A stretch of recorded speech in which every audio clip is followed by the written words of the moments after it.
November 12, 1944. Across West Texas, cattle ranches faced a crisis unlike any they had experienced before. With American men fighting overseas and Mexican laborers redirected to California's agricultural boom, ranchers watched their herds suffer from lack of hands.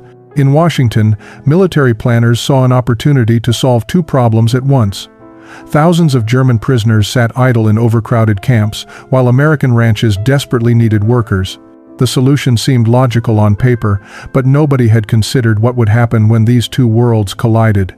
Hannah Schneider sat in the back of a military transport truck, her gray auxiliary uniform dusty from 3 days of travel. At 26, she had served as an administrative clerk for the Wehrmacht, processing supply requisitions in what she had believed was honorable service to her country. Now, captured during the Allied advance through France, she found herself on a road cutting through endless, brown landscape dotted with sparse vegetation. Beside her sat 11 other German women, all former Auxiliary Corps members, all wondering what fate awaited them at their destination. The truck hit another pothole, and Sophia Hartmann grabbed Hannah's arm to steady herself. At 22, Sophia was the youngest among them, a former communications operator whose optimism seemed undimmed despite months of captivity. "Where are they taking us?" she whispered in German. "The guard said something about a ranch, but what does that mean?" Hannah shook her head, unable to answer. She had studied English in school, but American words like ranch and cowboy carried connotations she didn't fully understand.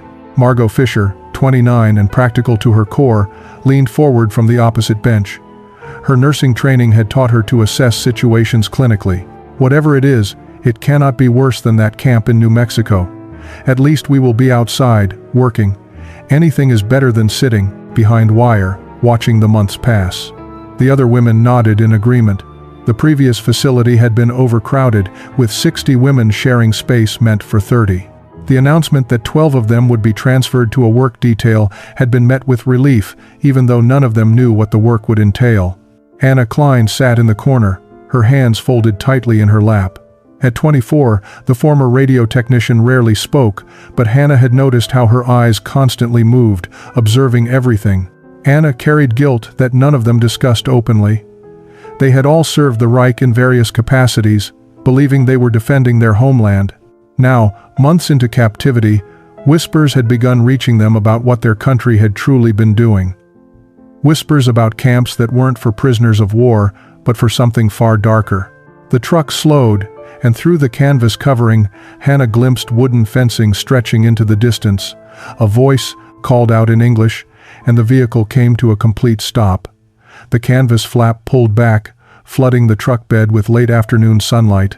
Hannah squinted against the brightness as an American soldier gestured for them to climb down. Her legs trembled slightly as her boots hit the dusty ground, stiff from hours of sitting. One by one, the 12 women descended, forming an uncertain line beside the vehicle. Before them stretched a sight unlike anything they had seen in months of captivity. Instead of barbed wire and guard towers, they saw a sprawling ranch complex. A large wooden house stood at the center, flanked by several barns painted deep red. Corrals extended in multiple directions, containing horses and cattle that moved lazily in the fading warmth. The air smelled of hay, animals, and something else. Freedom, perhaps, though Hannah knew better than to let herself believe in such things. A woman emerged from the main house, and Hannah felt the collective surprise ripple through the group of prisoners. They had grown accustomed to male guards, male officers, male voices, giving orders, but this woman, tall and silver-haired, moved with the authority of someone who owned everything her eyes touched. She wore practical trousers and a work shirt, her weathered face reflecting years under the Texas sun. Behind her came 3 men.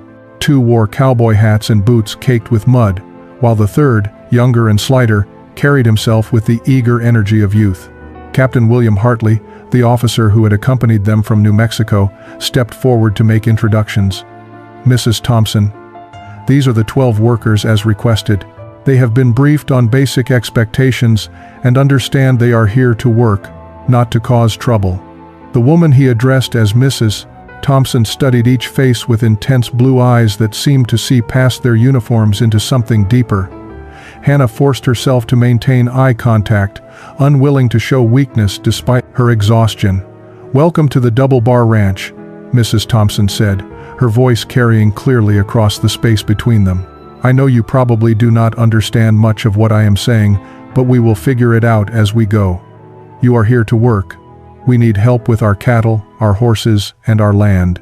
In return, you will be fed, housed, and treated fairly." She paused, letting her words sink in. The tallest of the men stepped forward, removing his hat to reveal sun-bleached brown hair. "This is my son Jake. He is foreman here.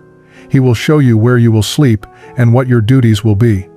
Jake Thompson nodded to the women, his expression unreadable. His hands were calloused and strong, the hands of someone who had spent his life working with animals and land. Beside him, the younger man, Sam, watched with obvious skepticism.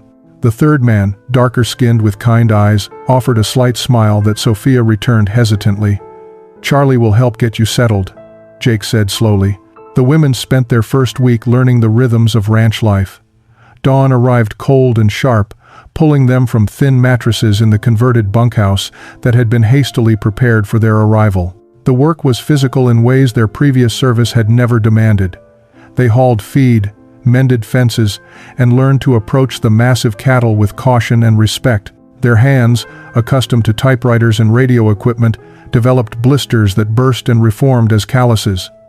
Yet despite the exhaustion, something unexpected began to happen. The endless Texas sky, the honest simplicity of physical labor, and the absence of the suffocating tension from the overcrowded camp created a strange sense of relief. On Sunday morning, the 7th day after their arrival, the women woke to find the ranch unusually quiet. No one had come to assign them duties.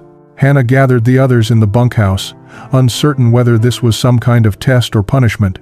Through their limited English and generous use of hand gestures, they had learned basic commands and routine expectations, but this deviation from pattern unsettled them.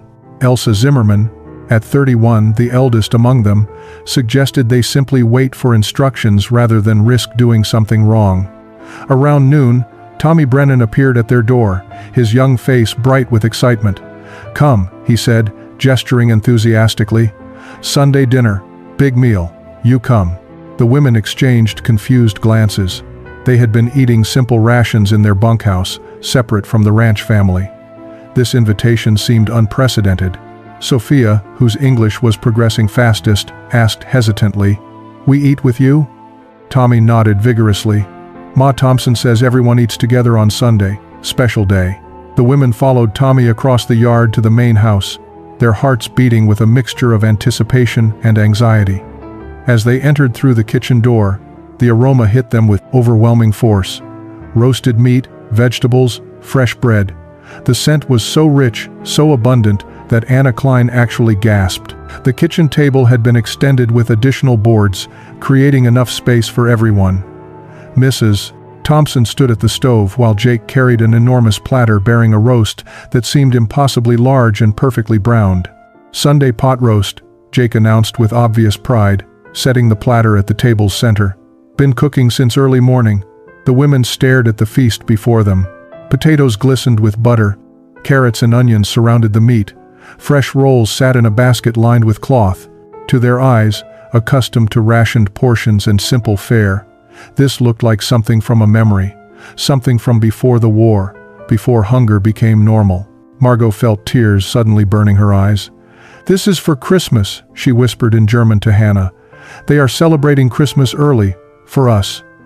Hannah's throat tightened as she looked at the abundance, the care taken in preparation, the way Mrs. Thompson was smiling at them.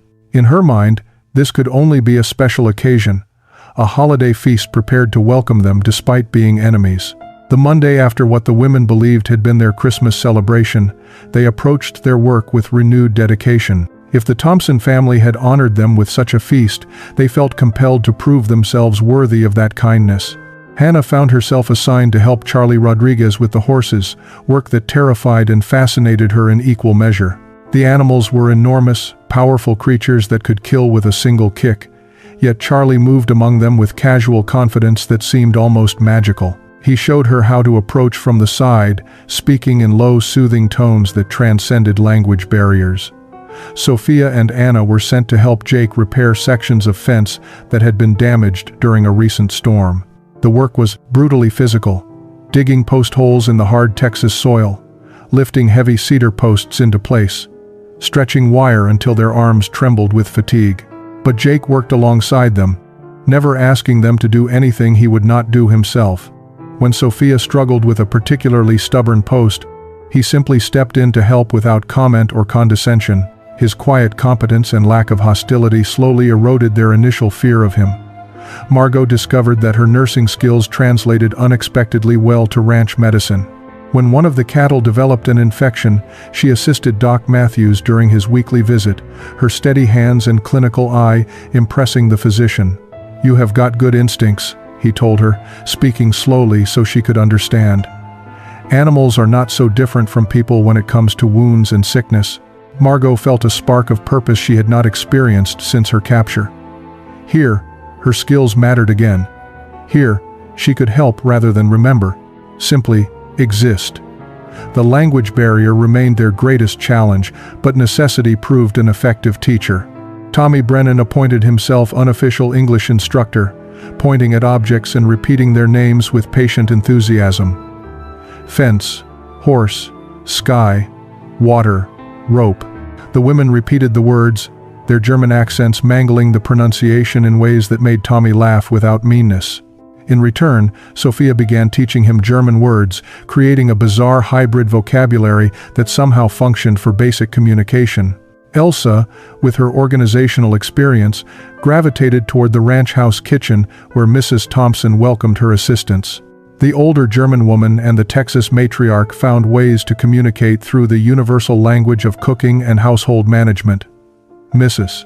Thompson showed Elsa how to prepare American dishes, while Elsa shared techniques for stretching ingredients and preserving food that she had learned during rationing in Germany.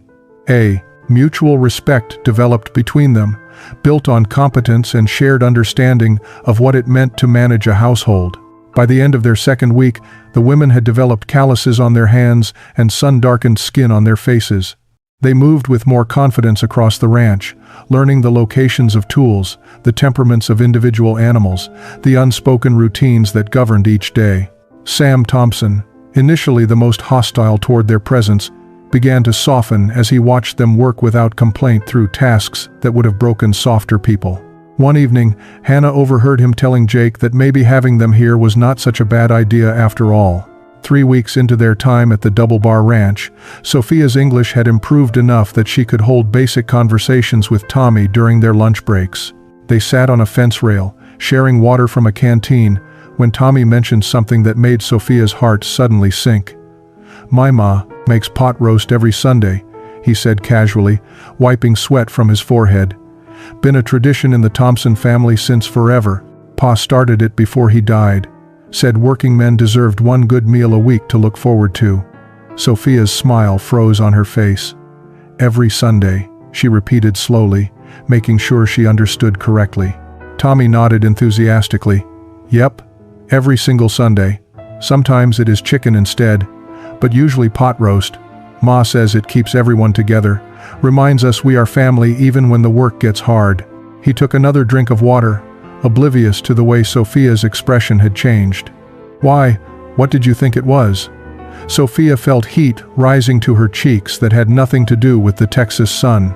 "We thought," she began, then stopped, unsure how to explain without sounding foolish. "We thought it was Christmas, a special celebration, for us." Tommy's eyes widened in surprise, then his face softened with understanding. "Oh no," he said gently. "It is just Sunday dinner. We do it every week." "But," he added quickly, seeing her embarrassment, "Ma was real happy to have you all there. She does not usually invite the seasonal workers to the house." That evening, Sophia gathered the other women in their bunkhouse and explained what she had learned. The room fell silent as the implications settled over them. Hannah felt her cheeks burning with mortification. They had spent 3 weeks believing they had been honored with a special feast, had been working with extra dedication to prove themselves worthy of that imagined gesture. Now they understood it had simply been an ordinary Sunday tradition, something the Thompson family did regardless of who was present. "I feel like such a fool," Margot whispered, her hands covering her face. We made it into something it was not. Anna Klein, who rarely spoke, surprised them all by saying quietly, "But does that change anything? They still invited us. They still shared their table with us, even if it was not special for them." Elsa nodded slowly, her practical mind working through the situation. Anna is right. In some ways, this is better. It means they see us as part of their regular life, not as guests they must make special effort for. Hannah pulled out her journal, the one she had kept throughout the war, and wrote carefully in German. "Today I learned that what I thought was extraordinary kindness was actually ordinary kindness. I am not sure which is more powerful.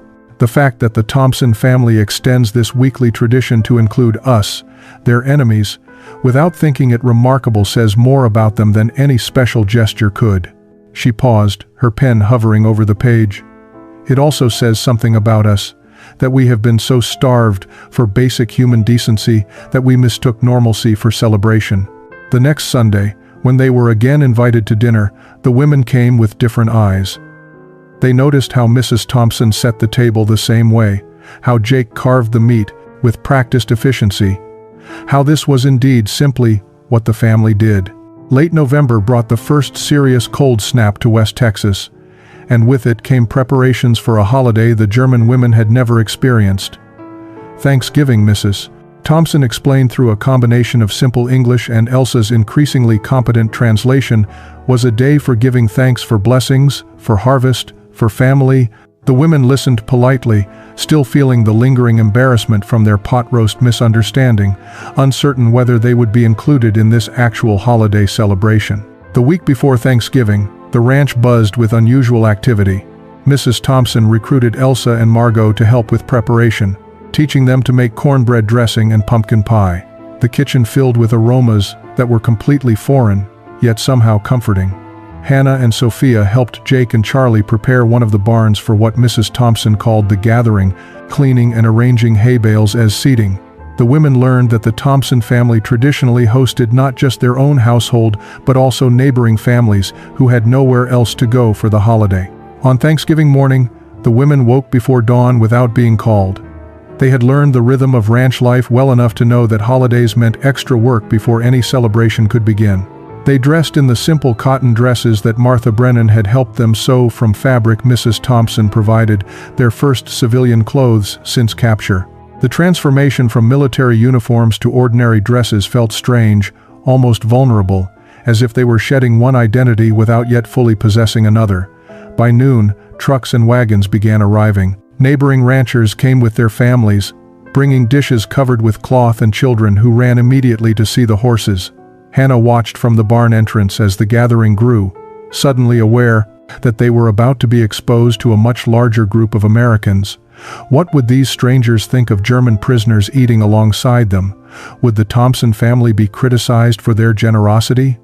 But Mrs. Thompson moved through the crowd with her usual confidence, introducing the women simply as our workers from the double bar, without emphasizing their nationality or prisoner status. Reverend Hutchins arrived as the sun reached its peak, his round face bright with genuine warmth. He sought out each of the German women, shaking their hands and speaking slowly so they could understand his welcome. Before the meal began, he asked everyone to gather in a circle. The tradition, he explained, was for each person to share something they were thankful for. Hannah's heart began to race as she realized they might be expected to participate. The circle formed with adults and children mixed together. Tommy spoke first, his voice carrying clearly. "I am thankful for new friends who want to work hard and teach me about different places." His eyes found Sophia, who blushed but smiled. Others followed, speaking of harvest, health, family, and peace.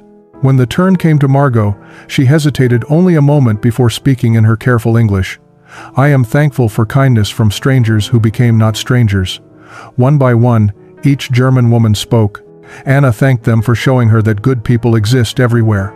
Elsa expressed gratitude for feeling useful again. December brought the first letters from Germany, delivered through Red Cross channels that had been re-established as the war's end drew closer. Captain Hartley arrived at the ranch on a cold afternoon, carrying a canvas bag that contained both hope and devastation. The women gathered in their bunkhouse as he distributed the envelopes, some thick with multiple pages, others heartbreakingly thin. 5 women received nothing at all, and the silence that followed the distribution was heavier than any words could express. Hannah's letter came from a neighbor in Munich rather than family. She opened it with trembling hands, her eyes scanning the careful handwriting. Her apartment building had been destroyed in a bombing raid in April. Her parents, who had been sheltering there, had not survived. The neighbor wrote with compassionate detail about how quickly it had happened, how they had not suffered, but Hannah barely processed those meant to be comforting words. She read the letter 3 times, each reading making the reality more concrete and more impossible to accept simultaneously. Across the room, Sophia clutched a letter from her younger brother, the only member of her immediate family confirmed alive.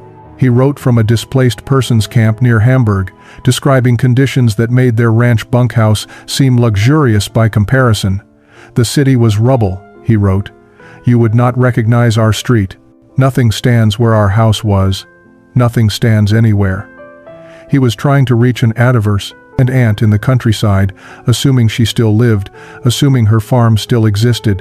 His letter asked when Sophia would come home, but the question felt impossible to answer. Margot's letter arrived from her sister, and it contained news that drove her to her knees. Her fiancé Klaus, whom she had believed killed on the Eastern Front, had actually survived and made it to a British POW camp. But he had died there 3 months ago from illness, just weeks before liberation. Her sister wrote, "He asked for you at the end. He wanted you to know he never stopped loving you, that he understood why you could not be there." Margot's professional composure, maintained through months of captivity and hard work, finally shattered. She wept with the kind of grief that comes from hope rekindled only to be extinguished again. But the most disturbing letters were those that spoke not of personal loss, but of national shame. Anna's cousin, who had served in the regular Wehrmacht, wrote with brutal honesty about what German soldiers had discovered as they retreated westward. He described encountering camps that were not for military prisoners, places where systematic murder had occurred on scales that seemed impossible to comprehend. "I do not know what we were fighting for," he wrote. "I thought we were defending our homeland. Now I know we were part of something evil beyond words." Elsa received similar accounts from her nephew, a former SS officer who had been captured by Americans and was awaiting trial. His letter was both confession and plea for understanding. "We were told we were creating a better world," he wrote. "We believed we were protecting Germany from threats. But Aunt Elsa, the things I saw, the things I did. I cannot sleep without seeing their faces. How do we live with what we have done? How do we return to normal life knowing what we know?" That evening, the women sat together in their bunkhouse, letters scattered among them like fallen leaves. January 1945 brought weather that the Texas ranchers called unusually harsh, but which reminded the German women of home. Snow fell in thin layers across the brown landscape, and ice formed in the water troughs each morning. The work became harder as they battled elements that seemed determined to make every task twice as difficult. Yet the women attacked each challenge with an intensity that surprised even themselves. Physical labor became an escape from the knowledge their letters had brought, a way to exhaust their bodies so completely that sleep might come without dreams. Hannah discovered an unexpected aptitude for working with the cattle during difficult births. When a heifer went into distress during a frigid night, Jake called for her assistance, remembering how steady her hands had been during previous emergencies. Together they worked for 3 hours in the freezing barn, finally delivering a calf that the mother immediately rejected. Hannah spent the next week bottle feeding an orphaned animal every few hours, her maternal instincts finding purpose in keeping the fragile creature alive. Jake watched her dedication and remarked to his mother that the German woman cared for that calf like it was her own child. Sophia's language skills made her invaluable when Captain Hartley needed detailed reports about the program's success. She served as translator during his monthly inspections, but more importantly, she had begun teaching English to the other women with structured lessons each evening. Her natural gift for languages, combined with her optimistic personality, created an atmosphere where even Anna, shy and guilt-ridden, began to speak more confidently.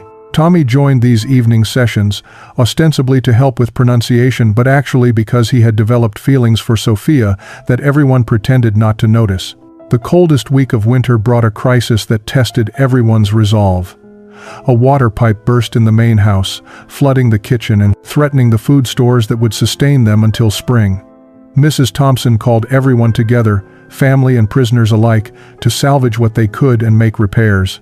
For 48 hours, they worked in shifts around the clock. Margot's nursing background proved essential as she treated minor injuries and prevented more serious ones through constant vigilance. Elsa organized the kitchen relocation with military precision. Anna, quiet Anna, who rarely volunteered for anything, climbed into the crawl space beneath the house to help Charlie locate the break in the pipe. When the crisis finally ended and the kitchen was restored, Mrs. Thompson gathered everyone in the main room.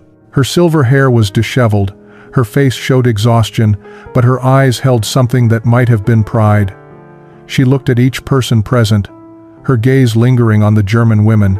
"You all worked like this was your home to save," she said simply.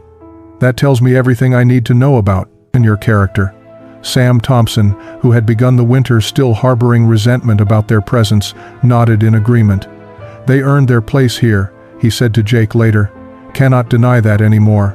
February brought Valentine's Day, another American tradition the women learned about through Tommy's enthusiastic explanations. The holiday seemed frivolous given everything they knew about the world's suffering. But Mrs. Thompson insisted on small celebrations. May 8th, 1945 arrived with news that rippled across the ranch like an electric current. Victory in Europe. The war was over. Germany had surrendered. The German women gathered around the radio in the main house, listening to the broadcast in stunned silence, while the Thompson family and ranch hands tried to gauge their reaction. Relief warred with uncertainty on their faces. The war's end meant they would be repatriated, sent back to a homeland that existed now only as a concept, not as the Germany they had left behind. Captain Hartley arrived 3 days later with official papers and a timeline. Within 6 weeks, all German prisoners of war in the United States would begin the repatriation process. The women would be transported to a processing center in New York, then shipped across the Atlantic to displaced persons camps in the Allied occupation zones. From there, they would be released to make their way to whatever remained of their homes. The captain delivered this information efficiently, as if it were simply another logistical matter, but Hannah noticed how his eyes avoided meeting theirs directly. That night, the 12 women sat in their bunkhouse, facing the question that had been building since their letters arrived months earlier. What did they want to return to? Sophia's brother was in a displaced persons camp, with no permanent home. Hannah had no family left alive, and no home standing. Margot's fiancé was dead, her sister struggling to survive in rubble. Anna's cousin was awaiting trial for war crimes. Elsa's nephew was consumed by guilt. Even those who had received more hopeful letters knew that Germany was devastated, occupied, hungry, and facing a reckoning with crimes that would stain the national identity for generations. "I do not know who I would be in Germany now," Anna said quietly, her voice barely audible. "Here, I am someone who helps with the horses and fixes machines. There, I would be a woman who served the Reich, who was part of what happened. How do I live in a place where everyone will see me that way?"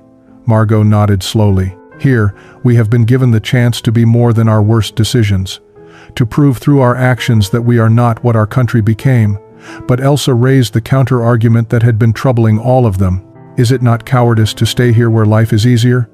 Should we not return to help rebuild? To face the consequences of what was done in our name? My nephew wrote that Germany needs people willing to acknowledge the truth and work towards something better. How can that happen if everyone who learned difficult lessons runs away?" The question hung heavy in the air, and no one had an easy answer. Over the following days, each woman wrestled privately with her decision. They sought counsel from those who had become their unlikely family. Some found clarity in prayer with Reverend Hutchins. Others found it in quiet conversations during work. The deadline approached relentlessly, demanding answers to questions that had no perfect solutions. By the end of May, each woman had made her choice, knowing that whatever path she selected would define the rest of her life. 20 years after that morning when Captain Hartley announced their repatriation orders, Hannah Schneider Thompson stood in the kitchen of the Double Bar Ranch, preparing Sunday pot roast, Her hands moved with the practiced ease of 2 decades, seasoning the meat exactly as Mrs. Ruth Thompson had taught her before the woman passed 5 years earlier. Through the window, she watched her teenage son help his Uncle Sam repair a fence line, their laughter carrying across the yard on the warm Texas wind. Of the 12 women who had arrived at the ranch in November 1944, 7 had chosen to return to Germany when repatriation began. They had gone with courage and determination, carrying letters from the Thompson family and promises to write. Some had rebuilt lives in the new Germany, working to create something better from the ashes. Others had struggled with the weight of history and judgment. All had remained connected through correspondence that continued across the years and ocean. 5 had stayed. Hannah had married Jake Thompson in 1947, a quiet ceremony at the Methodist Church with Reverend Hutchins officiating. Their courtship had been slow and careful, built on mutual respect and shared purpose rather than dramatic passion. They had built a life together that honored both her German heritage and her chosen American identity, raising children who grew up hearing stories in 2 languages. Sophia had married Tommy Brennan, surprising no one who had watched their friendship blossom into something deeper. They lived on a small ranch neighboring the Double Bar, and Sophia had become a beloved teacher at the local school. Her gift for languages helping immigrant children learn English while maintaining pride in their native tongues. She corresponded regularly with her brother, who had eventually immigrated to Canada and built his own new life. Margot had never married, dedicating herself instead to nursing. She had completed her certification and now ran the medical clinic in town, her skill and compassion legendary throughout the county. She spoke often of Klaus, keeping his memory alive not through grief, but through the good she did in his name. Anna had married Charlie Rodriguez, their shared understanding of being outsiders creating a bond that deepened over years. They raised horses and children with equal devotion. Elsa had returned to Germany in 1948 after staying an additional 3 years to help others transition. She worked with refugee organizations, helping displaced persons rebuild their lives, carrying with her the lessons about redemption and second chances she had learned in Texas. Her letters spoke of hard work and slow progress, but also of hope that Germany could become something worthy of its people again. As Hannah set the pot roast on the table that Sunday afternoon, surrounded by family that included both Thompson blood and chosen bonds, she thought about that first Sunday dinner when they had believed pot roast was Christmas. In a way, they had been right. Every Sunday had been a celebration, not of a holiday, but of something more enduring. The possibility that enemies could become family. That home was not a place you were born, but a place where your heart learned to heal and grow. Where Sunday pot roast meant you belonged,